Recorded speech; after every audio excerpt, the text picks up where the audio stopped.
நேசிக்கும் தொழில் முனைவர்களே வணக்கம்.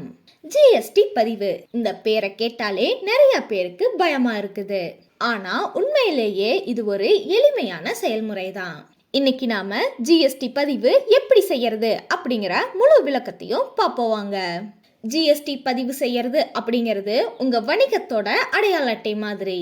இது நீங்க ஒரு சட்டப்பூர்வமான வணிகர் அப்படிங்கிறதுக்கான சான்று. முதல்ல ஜிஎஸ்டி அப்படின்னா என்னன்னு தெரிஞ்சுக்கோங்க. ஜிஎஸ்டி அப்படிங்கறதோட விரிவாக்கம் என்னதுன்னா பொருட்கள் மற்றும் சேவைகள் வரி. இது ஒரு ஒற்றை வரி முறை, அதாவது நிறைய வரிகளுக்கு பதிலா ஒரே வரி. இதுல முக்கியம் என்னதுன்னா ரூபாய் 20 லட்சம் வருட விற்பனை. ஒரு சில சிறப்பு மாநிலங்கள்ல மட்டும் ரூபாய் 10 லட்சம். அடுத்ததான் யாருக்கு ஜிஎஸ்டி பதிவு தேவை அப்படின்னு தெரிஞ்சுக்கோங்க. பதிவு செய்ய வேண்டியவங்க யார் யாரு அப்படின்னா, முதல்ல வருட விற்பனை ரூபாய் 20 லட்சத்துக்கு மேல இருக்கிறவங்க, ரெண்டாவது இன்டர்ஸ்டேட் வணிகம் செய்யறவங்க, மூணாவது இ காமர்ஸ் ஆபரேட்டர்ஸ், நாலாவது டாக்ஸை திரும்ப பெற விரும்புறவங்க, அஞ்சாவது கேஷுவல் டெக் ஷஃபில் பர்சன். இதுல விதிவிலக்கு என்னதுன்னா சில பொருட்களும் சேவைகளும் ஜிஎஸ்டிக்கு உட்பட்டது. அடுத்தது நீங்க ஜிஎஸ்டியோட வகைகளை பத்தி தெரிஞ்சுக்கோங்க. முதல்ல நார்மல் டாக்ஸ் பேயர், அதாவது சாதாரண வரி செலுத்துறவங்க, ரெண்டாவது கம்போசிஷன் ஸ்கீம், அதாவது கலவை திட்டம், மூணாவது கேஷுவல் டாக்ஸபிள் பர்சன், அதாவது தற்செயல் வரி செலுத்துறவங்க, நாலாவது நான் ரெசிடென்ட் டாக்ஸபிள் பர்சன், அதாவது குடியிருப்பற்ற வரி செலுத்துறவங்க. அடுத்தது நீங்க ஜிஎஸ்டி வரி பதிவு செய்யறதுக்கு தேவையான ஆவணங்களை பார்ப்போம். முதல்ல தனிநபருக்கு அப்படின்னா அவங்களோட photo, PAN card, Aadhaar card, அப்புறம் விலாச சான்று, அதாவது மின்சார பில் இல்லைன்னா வாடகை ஒப்பந்தம். அடுத்தது பேக்கெட்ரி இல்ல நிறுவனத்துக்கு அப்படின்னா நிறுவனத்தோட புகைப்படம், அப்புறம் பேன் கார்டு, அதாவது நிர்வாகிகளோடது இல்லைன்னா பங்குதாரர்களோடது, அப்புறம் முகவரி சான்று, அப்புறம் வர்த்தக உரிமம், அப்புறம் பதிவு சான்றிதழ், அதாவது மெமோரண்டம் அண்ட் ஆர்டிகல்ஸ், அப்புறம் வங்கி கணக்கு விவகாரம், அப்புறம் டிஜிட்டல் கையெழுத்து. அடுத்தது இது பதிவு செய்யறதுக்கான படிப்படியான வழிமுறைகளை பார்ப்போம். முதல்ல ஜிஎஸ்டி போர்ட்டல் வலைத்தளத்துக்கு போகணும். https://www.gst.gov.in/ இந்த போர்ட்டலுக்கு போய்க்கோங்க. ரெண்டாவது புதிய பதிவு செய்யுங்க. அது எப்படின்னா அந்த போர்ட்டலுக்குள்ள போய் சர்வீசஸ்ங்கிறத கிளிக் பண்ணுங்க. அதுக்கப்புறம் ரெஜிஸ்ட்ரேஷன்ங்கிறத கிளிக் பண்ணி அதுல நியூ ரெஜிஸ்ட்ரேஷன் அப்படிங்கிறத கிளிக் பண்ணுங்க. மூணாவது விவரங்களை நிரப்பணும். பார்ட் ஏல உங்களோட அடிப்படை விவரங்கள் இருக்கோ அதை பூர்த்தி செய்யுங்க. மொபைல் நம்பர், மின்னஞ்சல் உள்ளீடு செய்யணும். அப்புறம் ஓடிபி சரி பார்க்கணும். நாலாவது டிஆர்என் பெறுதல். டிஆர்என் அதாவது தற்காலிக குறிப்பு எண் கிடைக்கும். இது 15 நாளைக்கு செல்லுபடியாகும். அஞ்சாவது பார்ட் பி நிரப்புதல். டிஆர்என் போட்டு மறுபடியும் லாகின் பண்ணுங்க.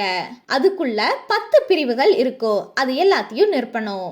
அதுல என்னென்ன இருக்கும் அப்படின்னா வணிக விவரங்கள், முகவரி, விவசாயம் சார்ந்த தகவல், அதிகாரிகள் விவரங்கள், வங்கி கணக்குகள், பதிவு விவரங்கள், அங்கீகரிக்கப்பட்ட கையெழுத்து, முதன்மை இடம் விவரங்கள், கூடுதல் இடங்கள், பொருட்கள் மற்றும் சேவைகள்.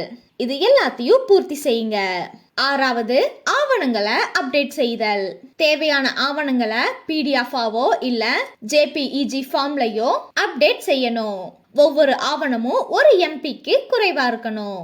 ஏழாவது ஏஆர்என் பெறுதல். விண்ணப்பம் சரி பார்த்ததுக்கு அப்புறம் ஏஆர்என் பெறுவீங்க. ஏஆர்என் மூலமா விண்ணப்ப நிலைய கண்காணிக்கலாம். இதோட பதிவு செய்யறது முடிஞ்சிருச்சு. பதிவு செஞ்சதுக்கு அப்புறம் முதல்ல ஜிஎஸ்டிஎன் 15 நம்பர் கொண்ட ஜிஎஸ்டி அடையாள எண் கிடைக்கும். அடுத்தது சாதாரண சான்றிதழ். பதிவேடு பதிவு செய்யப்பட்ட தேதியில இருந்து 3 இல்ல 6 நாட்கள்ல கிடைக்கும். ஹெச்எஸ்என் அல்லது எஸ்ஏசி குறியீடுகள். உங்களோட பொருட்கள் இல்லைன்னா சேவைகளுக்கான குறியீடுகள் கிடைக்கும். அடுத்தது இதோட பொறுப்புகளும் நன்மைகளையும் தெரிஞ்சுக்கோங்க. இதுக்கு நீங்க செய்ய வேண்டியது என்னதுன்னா மாதாந்திர இல்ல காலாண்டு வரி வரவு செலவு தாக்கல் செய்யணும். அப்புறம் வரி செலுத்தணும். அப்புறம் வருடாந்திர வருவாய் தாக்கல் செய்யணும். இதோட நன்மைகள் என்னென்னதுன்னா இன்புட் டெக்ஸ் கிரெடிட், அதாவது ஐடிசி வாங்கலாம். சட்டப்பூர்வ வணிகர் அப்படிங்கிற அங்கீகாரம். மாநில எல்லைகளை தாண்டி வணிகம் செய்யறதுக்கு வசதி கிடைக்கும். வங்கி கடன் வாங்குறதுக்கு எளிதா இருக்கும். அடுத்தது இதோட முக்கிய குறிப்புகளை பார்ப்போம். முதல்ல பதிவு கட்டணம் இல்ல, ஜிஎஸ்டி பதிவு இலவசம். ரெண்டாவது காலக்கெடு, வணிகம் தொடங்கிய 30 நாள் வரைக்கும் டைம் இருக்கு. மூணாவது பெனால்டி, காலக்கெடு தாண்டினா ஒரு நாளைக்கு ரூபாய் 100, அதிகபட்சமா 10,000 ரூபா. நாலாவது உதவி, உங்களுக்கு ஏதாவது உதவி வேணும் அப்படின்னா ஜிஎஸ்டி ஹெல்ப்லைன் 180012000232 அப்படிங்கிற நம்பர்ல நீங்க கேட்டுக்கலாம். அடுத்தது பொதுவான தவறுகளையும் அதுக்கான தீர்வுகளையும் பார்க்கலாம் வாங்க. முதல் தவறு, தவறான ஆவணங்களை அப்டேட் செய்யறது. இதுக்கான தீர்வு என்னதுன்னா சரியான வடிவம் அப்புறம் அளவுல மறுபடியும் அப்டேட் செய்யலாம். ரெண்டாவது தவறு, HSN இல்லைனா SAC குறியீடுகளை தவறா தேர்வு செய்யறது. இதுக்கான தீர்வு என்னதுன்னா ஜிஎஸ்டி வலைத்தளத்துல HSN குறியீடுகளை சரி பார்க்கணும். மூணாவது தவறு, வங்கி விவரங்களை தவறா கொடுக்கறது. இதுக்கான தீர்வு என்னதுன்னா IFSC குறியீடு அப்புறம் கணக்கு எண்ண 2 தடவை சரி பார்த்துக்கோங்க. அடுத்தது ஆன்லைன் மற்றும் ஆஃப்லைன் உதவிகளை பார்க்கலாம். முதல்ல ஜிஎஸ்டி சுக்லக், இது மெயில் ஐடி. ரெண்டாவது மத்திய வரி உதவி மையம், இதை நீங்க தொலைபேசியிலையோ இல்ல மெயிலையோ கான்டாக்ட் பண்ணிக்கலாம்.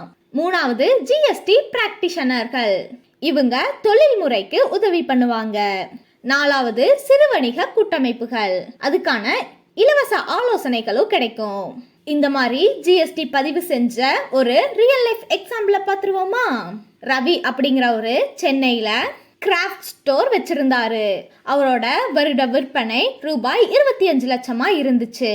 அவரு ஜனவரி 15, 2024 ஜிஎஸ்டி பதிவு செஞ்சாரு. அதுக்கு அவரு பயன்படுத்திய ஆவணங்கள் என்னென்னதுன்னா பேன் கார்டு, ஆதார் அட்டை, கடை வாடகை ஒப்பந்தம், மின்சார பில், வங்கி பாஸ்புக்.